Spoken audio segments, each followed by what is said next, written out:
Good morning, Nigerians. Good morning to you from wherever you're watching or listening across the world. Welcome to Nigerian Decide Studios of Independent Television and Radio Benin. My name is Sonny Duke Okosun.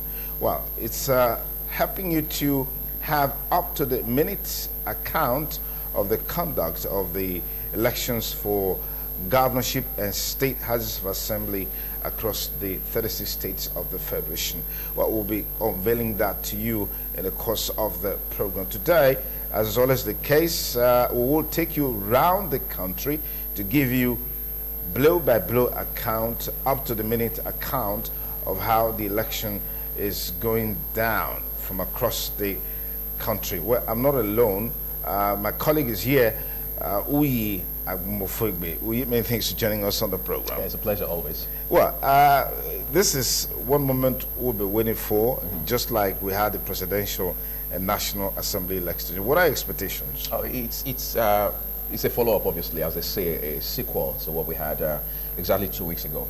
A lot of Nigerians are looking forward to electing the next set of officers, as it were, who would represent them on a level that's even much closer to them. I think this is coming closer home, obviously. Nerves are calmer now compared to what we had just about 14 days ago. And people already now feel a bit higher sense of security than before, because there have been reassurances from security agencies that the instances of violence that we have recorded previously will not have a recurrence today. And that's what we're looking forward to.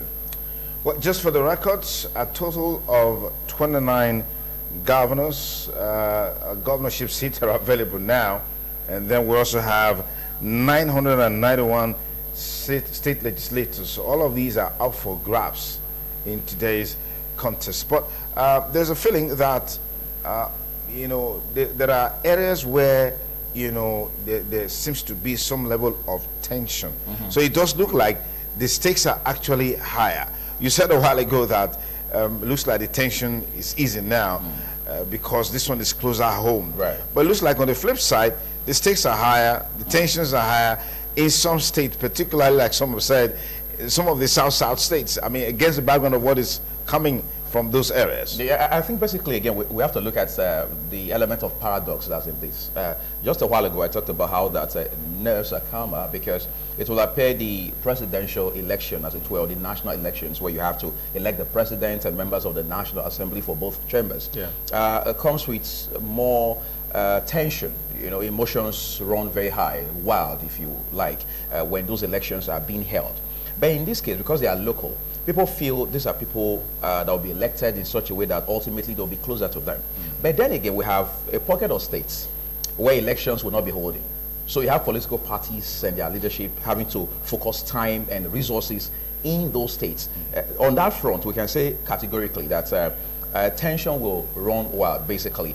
But when I talk about reassurances, I am referring to instances where the IGP and other security outfits have assured Nigerians that whatever the case may be, security is paramount and issues along that line will shall be dealt with. But again, because it's a follow-up to what we had seen previously, just in 2 weeks ago, a lot of political parties have had to go back to their drawing board in the last 2 weeks to say, where did we get it wrong? How do we double up or double down, as the case may be? So all of those will be factors that will play out today, definitely. Okay, so we'll just keep you updated with the happenings across the country as they unfold in the conduct of the governorship and state houses of assembly election. Just some live footages coming in now, giving an insight into what is happening in some of the polling units. You see the stand where people can actually cast their vote. They are ready. But interestingly, just having a scanty population, so to speak, at this particular center. We'll keep you updated on that center. Where exactly is this center now? We'll keep you updated on it in a bit. We'll keep you updated. But this is just a layout of the structures in place at this center. But except that we're seeing just some few people. Then, of course, the stand where you can go, you know, cast your vote. Right. Nothing much is happening. Unlike, I mean, the previous yes, at this time last time 23rd of February. Right. I mean, we just have polling centers jam-packed with people. You know, this issue of how prepared or otherwise INEC was for this election had been part of the conversations we've had in the last couple of days. But again, whatever we see today will point to that direction as to whether INEC was fully prepared for this or not. Because we understand that this election is supposed to commence at 8 o'clock. It's already past 8. We should have officers and all of the materials needed for this election on the ground. In the course of the week, we saw how that election or electoral materials had been distributed across this country. Benin City, for example, we saw how materials had been taken from the Central Bank of Nigeria to different parts of the state to ensure that today's exercise will be hitch-free. So it will be disappointing if we still have to begin the exercise behind schedule this morning. I drove through a couple of, normal. If you're driving, you drive through a couple of streets and roads before you get to destination. At Zoti, I saw some corps members who were literally stranded.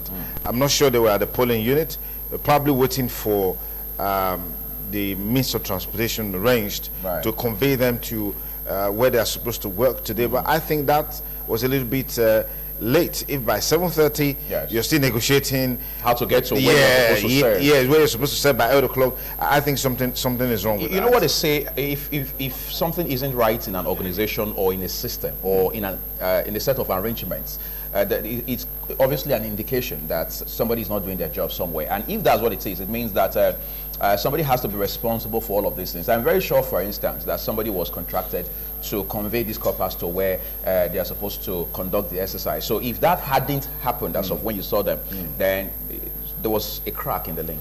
Okay, we just remember we said we're going to keep you abreast with that live footage. Where it's coming from actually came from one of our reporters on the ground. Best Mbiri filed that in, sent us that footage from Uselu Secondary School, and according to her, INEC officials and materials arrived by 7:30 this morning. That's laudable, that's commendable, that's how it's supposed to be, and we hope that this is something that will be replicated in other centers today. We hope that happens, because once at this point, by the way, I commend Nigerians for the courage and the commitment to go out to vote. However, it will be disappointing if you get to that center where you're voting and then you don't see the men on the ground, you don't find materials available. So we have to note that. Then again, it also raises the question of what INEC has done between when we had the last election 2 weeks ago and today, because they would have obviously seen all of the anomalies that came with that election. So correct them. Did they correct them? Today we'll answer that question. Absolutely. Well, once again, I want to thank you for joining the live studios of Independent Television and Radio for the coverage of the 2019 election part 2, season 2. As a matter of fact, the grand finale, because we're talking about the governorship and state houses of assembly election. We'll keep you abreast with other happenings. Our panelists for the sections that we'll be having today are already in the studio. Professor Benson Osadolo, Professor Tony Ijewere, Barrister Alakwe Mbanefo, Sir Adams Aliyu. They're all in the studio, and many more will be joining the conversation on the governorship and state houses of assembly election live from our studio here in Benin City. We'll take a short break and we'll kick off our sessions on the coverage of the 2019 election. As usual, we'll be taking phone calls from our reporters on the ground to keep you updated with what is happening across the state and across the country. Once again, welcome on board.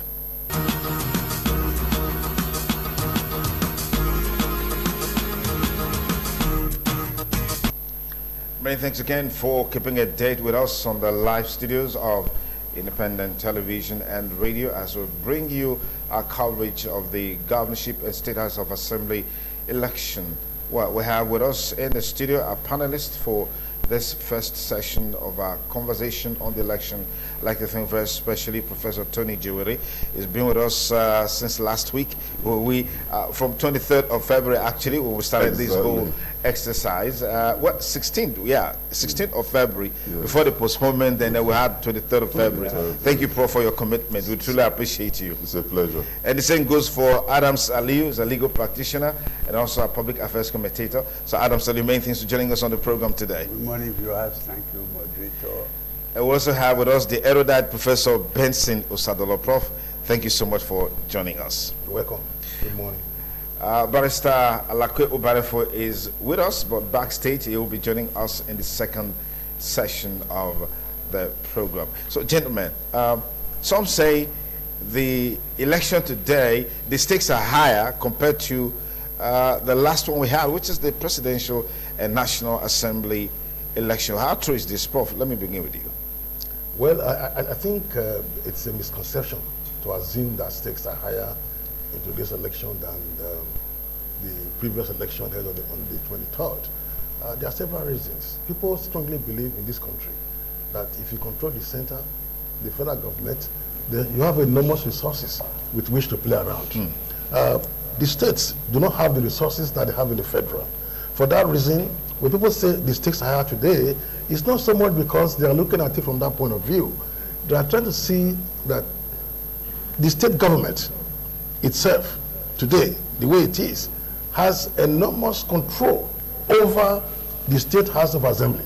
And for that reason, when the governor is able to control the State House of Assembly, it's obvious that it will do whatever it has to do in terms of running the state without any strong opposition. But where the state has members more in opposition than that of the governor, it becomes a problem for that governor. And so the reason why they may think that the stakes are higher is who controls, which party controls parliament and which party controls the state government. That is why they think so. So for their own thinking, they strongly believe that the party that controls government should also control the State House of Assembly. But it's not always so in politics. And I think the better would be good to understand that politics is different from the way that they look at it, the better for all of us in this country. Okay. All right, Sir Adam Salu, yeah, let me get your perspectives on the stakes being higher or not as far as this election is concerned.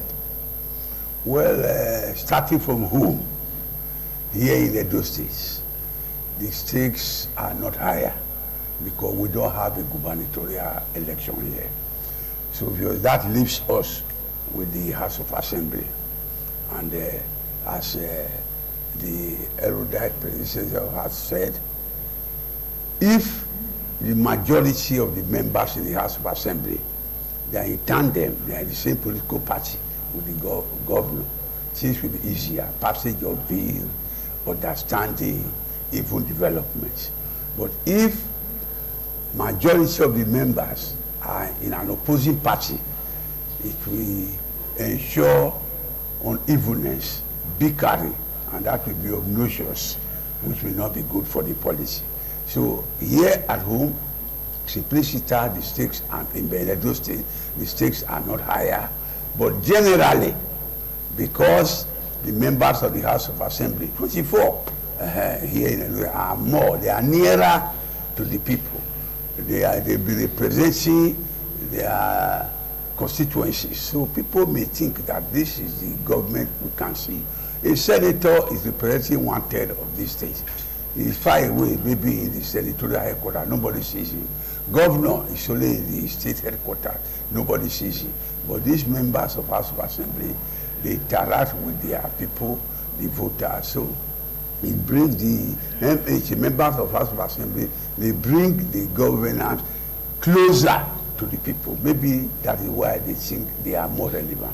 All right, Prof, you sharing these sentiments expressed by... Okay. I beg to deviate because we are looking at a situation where government is closer to the people.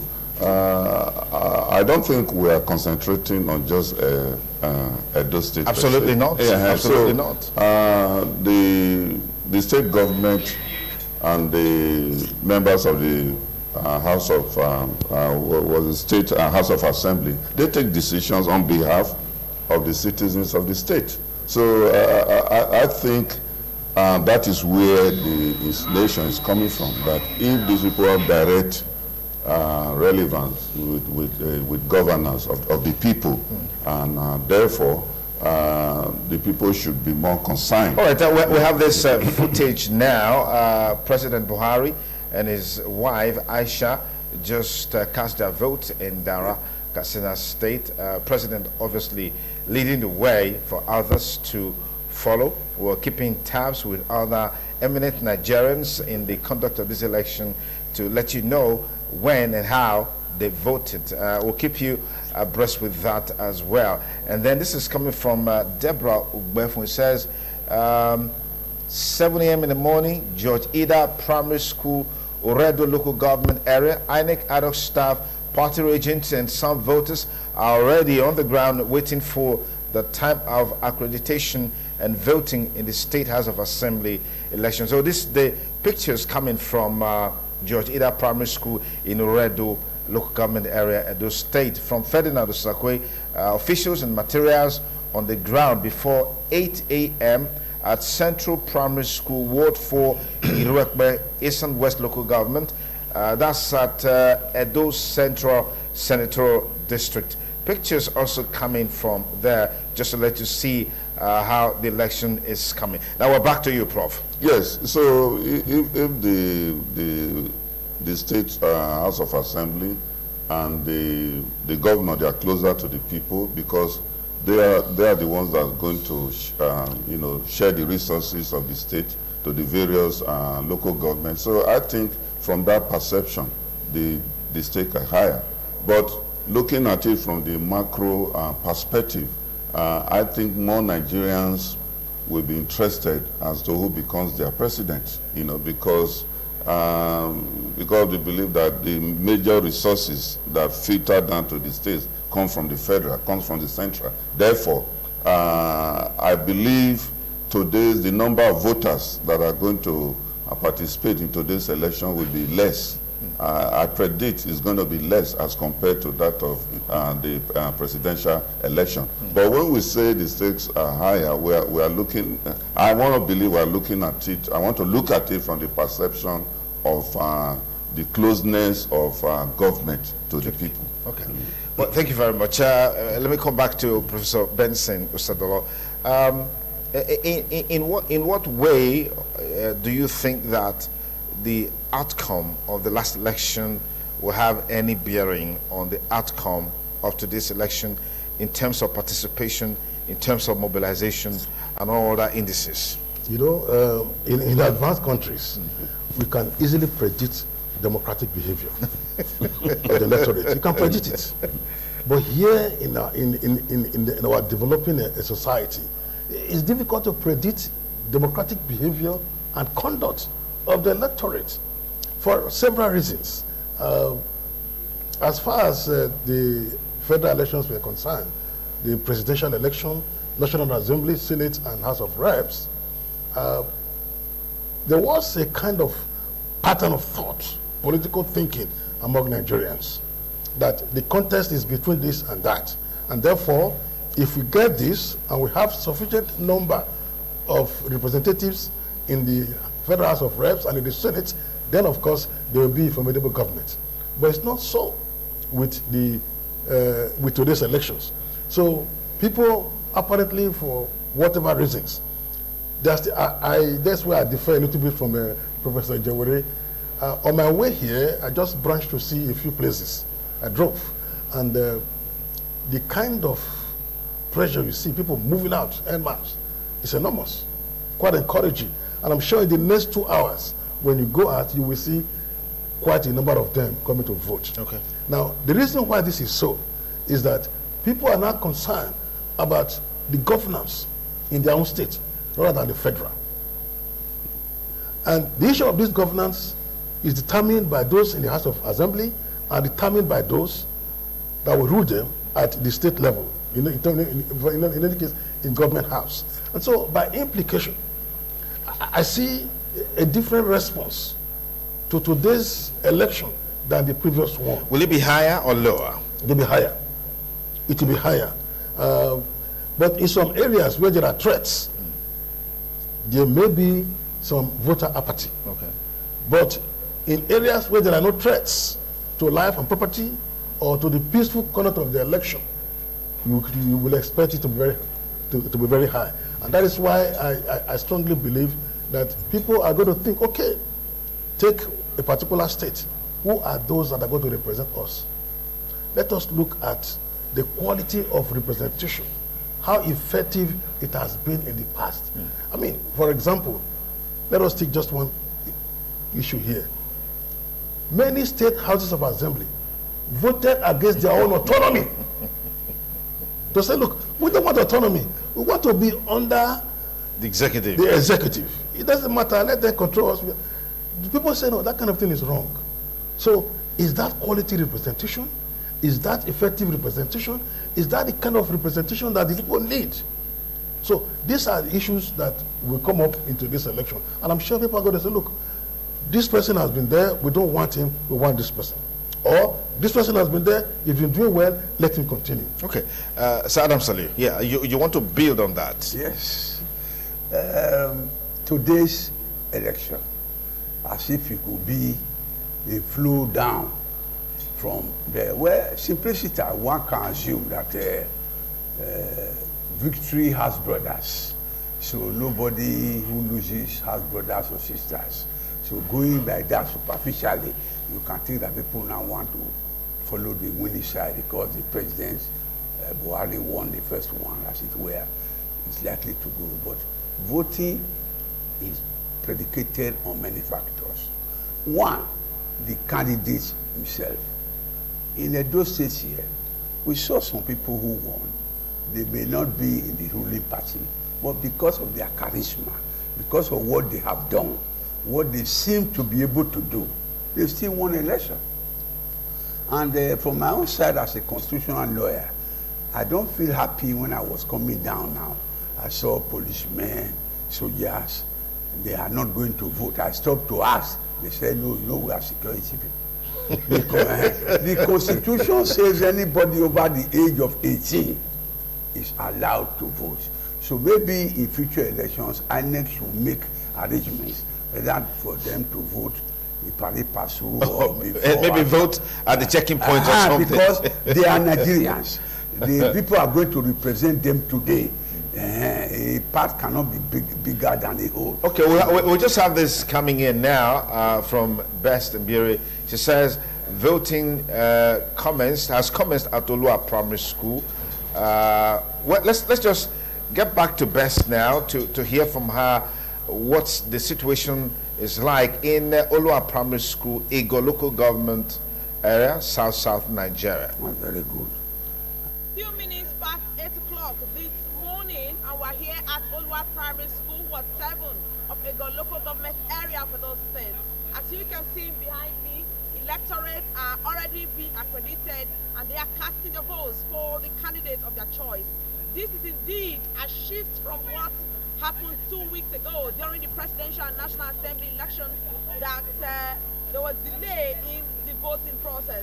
Today, INEC officials, materials came very early to various polling centers and voting has commenced. We'll be joining you again, Sonny Duke in the studio, to give you updates of the elections in Ego and Ikoboha local government areas. Thank you, Best Mbiri, for that beautiful update on election in Ego local government, specifically at Olua Primary School. Well, she told us materials and INEC official arrived by 7:30. By a few minutes past 8, voting has already commenced. Yeah. But I don't know if you saw something about the number of people that actually came out there.